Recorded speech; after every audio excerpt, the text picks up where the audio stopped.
नमस्कार, lead India news में आपका स्वागत है। मैं हूं डॉक्टर तरुणा एस गौड़।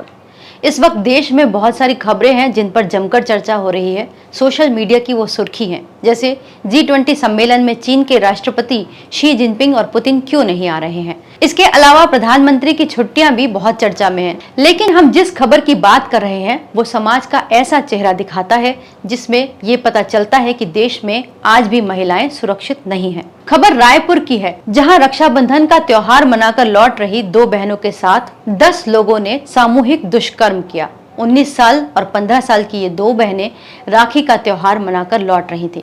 बड़ी बहन के साथ उनका मंगेतर भी था। ये तीनों बाइक पर लौट रहे थे कि तभी दरिंदों के झुंड की नजर इन पर पड़ी। सभी ने शराब पी रखी थी और जब उन्होंने बाइक रोकी तो पहले उन्होंने इनके मोबाइल और नकदी को लूटा। उसके बाद उन्होंने लड़के की पिटाई की और लड़कियों के साथ सामूहिक दुष्कर्म किया। लड़की के मंगेतर ने एक बाइक का नंबर नोट किया और उसकी सूचना पुलिस को दी। इसी आधार पर 6 टीमें लगातार रात भर इन गुंडों की खोज करती रही और जब फाइनली ये आरोपी पकड़े गए तो उनके नाम हैरान करने वाले थे। इनमें से एक नाम था बीजेपी के नेता के बेटे का और दूसरा नाम था खुद ASI के बेटे का, जो उसी थाने में तैनात थे जहां की ये घटना थी।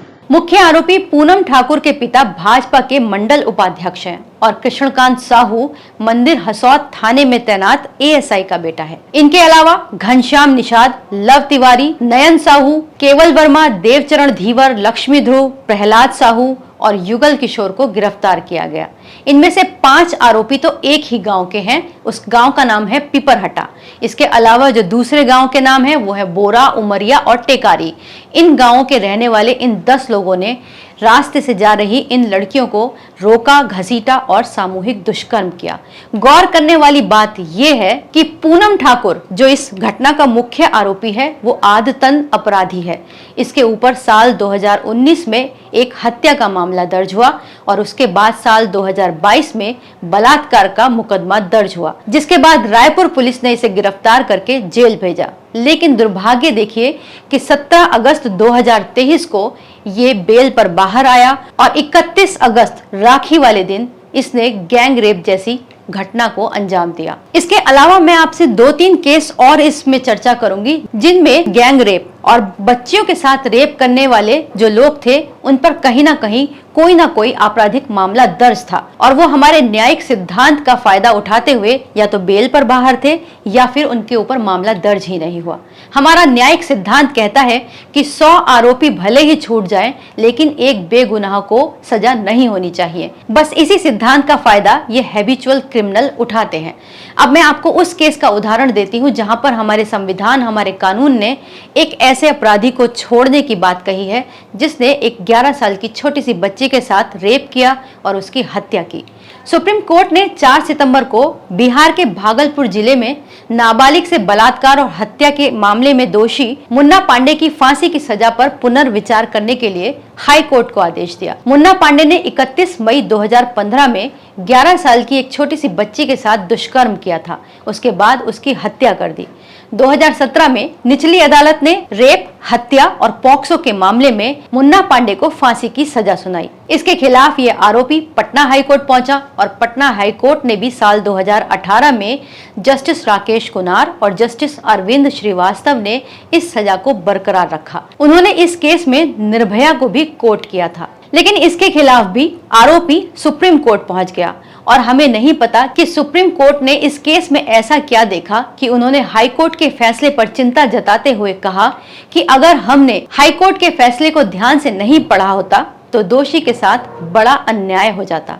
सुप्रीम कोर्ट ने टिप्पणी की कि हाई कोर्ट को इस केस को जल्द सुनवाई करनी चाहिए और आरोपी के लिए उन्होंने वकील नियुक्त करने का भी आदेश दिया। क्या ये दोषी साधारण था? 11 साल की मासूम बच्ची को उसी के घर में रेप करने के बाद इस व्यक्ति ने उसकी हत्या कर दी, लेकिन इसकी सुरक्षा में हमारा न्यायिक सिद्धांत खड़ा हो गया।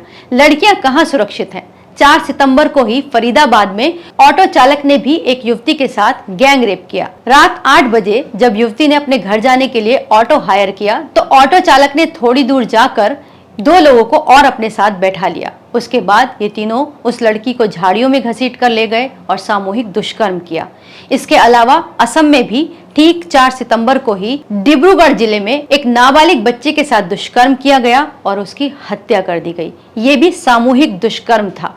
न बच्चियां घर में सुरक्षित हैं, न स्कूल में। एक उदाहरण और है महाराष्ट्र के विक्रोली के टैगोर नगर स्थित एक पब्लिक हाई स्कूल में एक स्पोर्ट्स टीचर ने बच्चियों के साथ यौन शोषण किया। हालांकि इसके बाद पुलिस ने एक्शन लिया और अभिभावकों की शिकायत पर उसको गिरफ्तार कर लिया था। लेकिन जब बात थाने पहुंची तो पता चला कि एक बार और उस टीचर के खिलाफ, जब वो टीचर नहीं था, ये इसी तरह का मामला आया था और पुलिस ने उस मामले को दर्ज नहीं किया था। यहाँ पर सवाल उन स्कूलों पर भी उठता है जो टीचर्स की बिना बैकग्राउंड जांचे उन्हें स्कूल में हायर करते हैं और मासूम बच्चियों को उनके हवाले कर देते हैं। इसमें बीजेपी की प्रदेश उपाध्यक्ष चित्रा वाघ ने भी कड़ी आपत्ति जताई थी। हम अपने बच्चों को पढ़ने के लिए स्कूल में भेजते हैं और वहाँ पे हमने देखा है कि किस प्रकार से एक शिक्षक ने बच्चों के साथ इस प्रकार की घिनौनी हरकत की है। मैं आपको आश्वस्त करना चाहती हूँ और जैसे पुलिस को इस बात की घटना का समझ में आई, तुरंत को उन्होंने पकड़ा भी है। वो पुलिस के कस्टडी में है, बिल्कुल छूटेगा नहीं। फिलहाल इस क्रिमिनल ने भी उसी न्यायिक सिद्धांत का फायदा उठाया। इसके ऊपर भी एक बार केस दर्ज हुआ था। सब केस में आरोपी छूटते रहे और बाद में जघन्य अपराधों को अंजाम देते रहे। खास तौर से पॉक्सो में और रेप के मामलों में इस तरह के आरोपियों के हौसले पूरी तरह बुलंद है। अगर हम नेशनल क्राइम रिकॉर्ड ब्यूरो के आंकड़े को देखें तो साल 2021 के अंदर 4,28,278 मामले दर्ज हुए जो महिलाओं के खिलाफ अपराध थे, जबकि ये साल 2020 में ये आंकड़े जो थे 3,71,530 थे। तो कुल मिलाकर 2020 से 21 के बीच 15.3% की इन अपराधों में वृद्धि हुई जो महिलाओं के खिलाफ किए गए थे। फिलहाल रायपुर के केस में तो एक ईमानदार पुलिस अफसर ने अपना फर्ज निभाया और उन्होंने अपने बलात्कारी बेटे को जेल भेजा। लेकिन हम उम्मीद करेंगे कि इस विषय पर संविधान और कानून भी देखे कि आखिर महिलाओं की सुरक्षा किस तरह सुनिश्चित की जा सकती है। इस वीडियो को लाइक करें, हमारे चैनल को सब्सक्राइब करें। हमारे वीडियो सबसे पहले देखने के लिए बेल आइकन प्रेस करना ना भूलें।